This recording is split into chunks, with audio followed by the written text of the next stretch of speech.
dod. Yn chwedl lleol, roedd na bech yn byw wrth ymyl y castell. Bech ydy hen air am ddraig. Roedd y bech yn codi ofn ar y bobl lleol.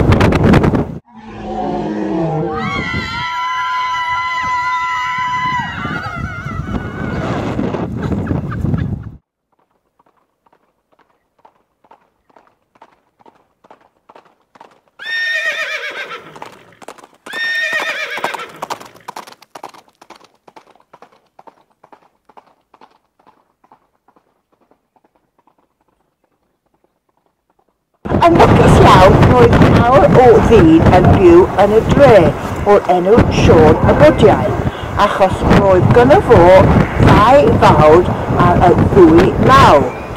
Roedd Sion yn farchog cryf a dewl ac yn barod i helpu'r bobl.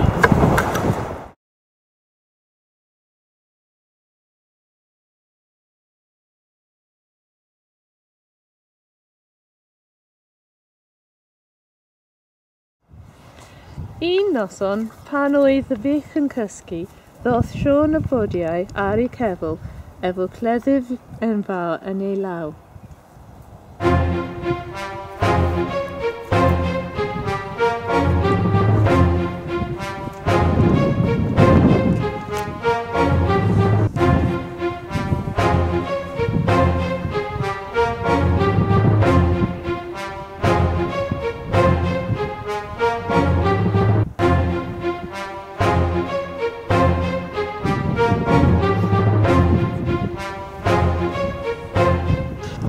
Ar ôl bwydyr fawr, lladodd Sion y bech trwy holi yn ben i ffwrdd efo'r cleddyf enfawr.